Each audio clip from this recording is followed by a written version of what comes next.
안녕하세요. 오늘도 하나님께서 주시는 은혜와 기쁨이 넘치는 하루가 되시기를 바랍니다. 다 함께 찬송가 336장을 찬양하시겠습니다.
오늘 하나님께서 주시는 말씀은 계시록 13장 1절부터 10절까지의 말씀입니다. 내가 보니 바다에서 한 짐승이 나오는데 뿔이 10이요 머리가 7이라. 그 뿔에는 10 왕관이 있고 그 머리들에는 신성 모독하는 이름들이 있더라. 내가 본 짐승은 표범과 비슷하고 그 발은 곰의 발 같고 그 입은 사자의 입 같은데 용이 자기의 능력과 보좌와 큰 권세를 그에게 주었더라. 그의 머리 하나가 상하여 죽게 된 것 같더니 그 죽게 되었던 상처가 나음에 온 땅이 놀랍게 여겨 짐승을 따르고 용이 짐승에게 권세를 주므로 용에게 경배하며 짐승에게 경배하여리되 누가 이 짐승과 같으냐 누가 능히와 더불어 싸우리요 하더라. 또 짐승이 과장되고 신성 모독을 말하는 입을 받고 또 42달 동안 일할 권세를 받으니라. 짐승이 입을 벌려 하나님을 향하여 비방하되 그의 이름과 그의 장막 곧 하늘에 사는 자들을 비방하더라. 또 권세를 받아 성도들과 싸워 이기게 되고 각 족속과 백성과 방언과 나라를 다스리는 권세를 받으니 죽임을 당한 어린 양의 생명책의 창세 이후로 이름이 기록되지 못하고 이 땅에 사는 자들은 다 그 짐승에게 경배하리라. 누구든지 귀가 있거든 들을지어다. 사로잡힐 자는 사로잡혀 갈 것이요 칼에 죽을 자는 마땅히 칼에 죽을 것이니 성도들의 인내와 믿음이 여기 있느니라. 우리는 지난 시간 12장에서 용으로 묘사되는 마귀가 예수님께서 이 땅에 오시는 통로가 된 교회를 없애기 위해서 여러 가지 방법들을 동원하는 것을 보았습니다. 그러나 하나님께서는 교회를 지키셨고 이제 하늘에서 쫓겨난 마귀는 이 땅에서 대대적인 전쟁을 벌이기 시작합니다. 그리고 그 전쟁의 선봉에 매우 강력한 힘과 능력을 가진 존재를 내보내게 됩니다. 마치 블레셋이 이스라엘과 싸울 때에 그 전쟁에서 골리앗을 선봉에 내세운 것처럼 그렇습니다. 오늘 말씀은 바로 그 전쟁의 선봉에 있는 존재를 짐승이라고 기록하고 있습니다. 요한계시록 13장에는 두 짐승이 나오는데 오늘 읽은 1절에서 10절까지는 첫 번째 짐승인 바다에서 올라온 짐승을 보여주고 있습니다. 이 바다에서 올라온 짐승은 압도적인 위용을 뽐냅니다. 머리가 7이고 10개의 뿔이 있으며 그 뿔에는 10개의 왕관을 썼습니다. 또한 전체적인 모습은 마치 표범과 같은데 발은 곰과 같고 입은 사자 같은 모습이라고 말하고 있습니다. 이 모습은 우리가 이전에도 본 적이 있습니다. 바로 이전 장인 요한계시록 12장에서 사탄인 용을 묘사할 때 이와 같은 모습이었습니다. 12장 3절에 보면 하늘에 또 다른 이적이 보이니 보라 한 큰 붉은 용이 있어 머리가 7이요 뿔이 10이라 그 여러 머리에 7 왕관이 있는데 마치 용과 같은 용과 거의 비슷한 짐승이 바다에서 올라온 것입니다. 바로 용이 자신의 대리자를 보낸 것이나 마찬가지입니다. 12장에서 용은 교회를 직접적으로 탄압했지만 이제 13장에서 교회의 구성원인 하나님의 백성들과의 싸움에서는 자신의 대리자인 짐승을 보낸 것입니다. 사탄은 하나님을 흉내냅니다. 그는 처음부터 하나님과 같이 되려고 하였습니다. 그리고 저주를 받은 지금도 하나님을 흉내내고 모방하는 것을 멈추지 않고 있습니다. 성경은 사탄이 자신을 광명의 천사로 가장한다라고 말씀하고 있습니다.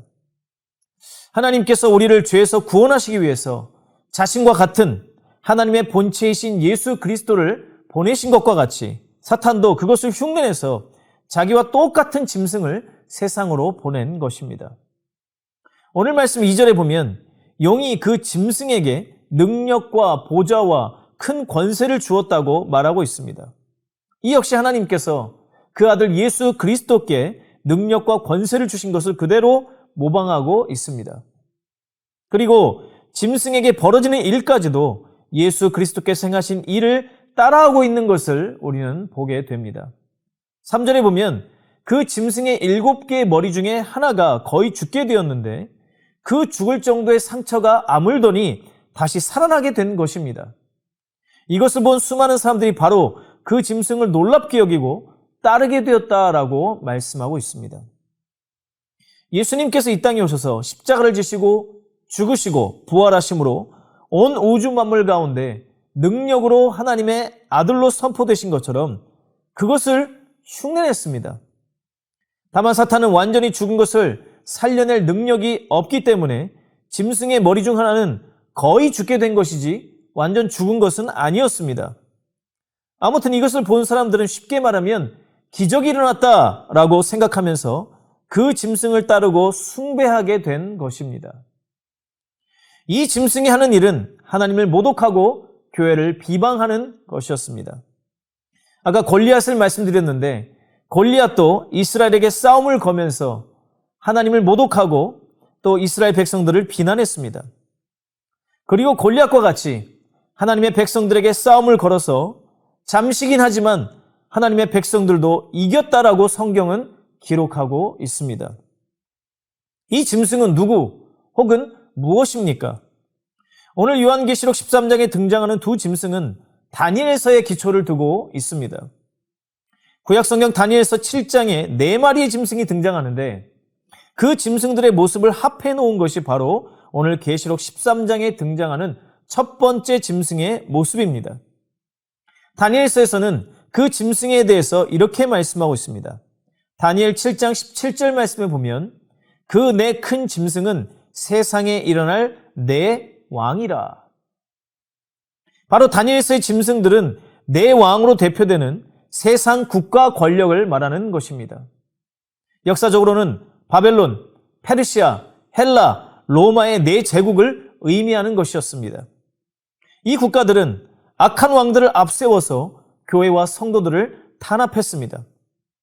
바로 요한계시록의 짐승 역시 이 세상 권력과 그 권력을 가진 권력자들을 의미하는 것입니다. 그런데 우리는 이런 질문을 할 수 있습니다. 그럼 세상 권력은 무조건 악한 것인가? 그렇지 않습니다. 성경은 세상의 권력자들도 하나님께서 세우시며 또한 선한 일을 위해서 그들을 세우셨기에 그리스도인들도 하나님 안에서 국가 권력에 순종하라고 말씀하고 있습니다. 하지만 본래 하나님께서 국가를 세우시고 왕을 세우신 목적에서 벗어나 타락한 권력을 가지고 교회와 성도들을 박해하는 국가와 왕들은 과거부터 지금까지 끊임없이 있어 왔습니다. 현재 전 세계에서 기독교를 가장 많이 탄압하는 국가는 바로 북한입니다. 북한은 3대 세습을 이어가는 동안 바로 오늘 말씀인 요한계시록 13장의 짐승과 같은 모습을 그대로 보여주었습니다. 북한식 공산주의를 만든 김일성은 그의 많은 통치 전략을 기독교에서 그대로 가져왔습니다. 자신과 자신의 아들을 철저하게 신격화, 우상화했고 그 모든 통치 전략들을 보면 우리 기독교인들에게는 너무나도 익숙한 것들이 많습니다. 북한은 공산주의가 아니라 김일성, 김정일, 김정은의 새 신을 믿는 종교라고 하는 것이 훨씬 정확한 표현일 것입니다. 마치 사탄이 하나님을 모방해서 자신을 닮은 두 마리의 짐승을 보낸 것처럼 김일성도 자신의 통치 전략을 성경과 기독교를 흉내내서 만든 것들이 너무나 많습니다. 북한만이 아닙니다. 전 세계적으로 기독교를 탄압하는 수많은 지역과 사람들이 있는데 그들은 다 국가 권력을 이용해서 교회를 핍박하고 있습니다. 대다수의 중동 지역 국가들의 지도자들은 철저하게 기독교를 탄압합니다. 그리고 꼭 그런 반기독교적인 국가들만이 아니라 자유민주주의 혹은 기독교 정신에 입각한 정치 체계를 가진 국가들도 마찬가지로 교회를 탄압하는데 국가 권력을 사용하고 있습니다. 현재 우리가 살고 있는 미국만 해도 동성결혼 합법화나 낙태 합법과 같이 하나님의 뜻에 어긋나는 수많은 법들을 만들고 그 법들을 통해서 교회와 성도들을 어렵게 하는 부분들이 많이 있습니다. 이러한 일들은 앞으로도 계속될 것이고 더 많이 일어나게 될 것입니다. 우리는 이러한 것들 가운데서 분별력을 가져야 합니다. 분명 하나님의 선한 일을 위해서 우리는 위에 있는 질서에 순종해야 하지만 하나님의 뜻을 벗어나는 또 하나님의 뜻의 정면으로 거스르는 국가가 행하고 있는 그 일들에 대해서 또한 그것을 교회와 성도들에게 강요할 때 무조건적으로 그것을 수용하고 순종해서는 안 됩니다. 우리의 최종 권위는 하나님과 성경에 있지 국가와 권력자들에게 있지 않기 때문입니다. 이 세상의 수많은 사람들이 그 짐승이 가진 힘과 권력에 굴복하게 될 것이라고 성경은 말씀하고 있습니다. 계시록 13장 8절 말씀에 보면 죽임을 당한 어린 양의 생명책에 창세 이후로 이름이 기록되지 못하고 이 땅에 사는 자들은 다 그 짐승에게 경배하리라. 우리는 영적 전쟁 중입니다. 그 싸움은 사람과 환경을 통해서도 오지만 때로는 국가, 권력이나 권세자들을 통해서 우리에게 올 수도 있습니다. 어떻게 한 개인이, 교회가 국가를 상대로 싸우거나 이길 수가 있겠습니까? 아예 싸워볼 엄두도 내지 못할 것입니다. 그러나 전쟁은 하나님께 속한 것입니다. 지금도 세계 곳곳에서 이 영적 싸움을 싸우고 있는 많은 성도들이 있습니다. 우리는 그들을 위해서 기도해야 합니다. 오늘 말씀은 우리에게 이렇게 명령하고 있습니다. 10절 말씀에 보면 사로잡힐 자는 사로잡혀갈 것이요 칼에 죽을 자는 마땅히 칼에 죽을 것이니 성도들의 인내와 믿음이 여기 있느니라. 사로잡히고 죽을지언정 세상 권력에 무릎을 꿇어 하나님을 배반하고 믿음을 저버리지 말라고 하는 말씀입니다. 참으로 무거운 말씀이지만 많은 성도들이 이와 같이 인내로서 믿음을 지켰습니다. 오늘도 어떤 상황에서도 인내와 믿음으로 승리하시는 성도님들이 되시기를 주님의 이름으로 축복합니다. 마치시고 함께 기도하실 때 첫 번째로 하나님을 거스르는 세상 권력에 무릎 꿇지 않고 영적 싸움을 싸우게 하소서. 두 번째로 2023년을 감사와 평안함으로 마무리하게 하소서. 이 두 가지의 기도 제목으로 기도하시겠습니다. 함께 기도하겠습니다. 하나님 아버지, 사탄은 국가 권력과 권력자들을 앞세워서 교회와 성도들을 핍박하고 믿음에서 멀어지게 만들고 있습니다. 이것이 영적인 전쟁임을 깨닫게 하시고 하나님의 뜻에 어긋난 일들을 무조건적으로 따르고 순종하지 않게 하여 주옵소서. 언제 어떤 상황 속에서도 하나님의 뜻이 무엇인지를 알고 그 뜻에 서서 흔들리지 않는 믿음의 성도들 되게 하여 주시옵소서. 우리 구주 예수 그리스도의 이름으로 기도합니다. 아멘.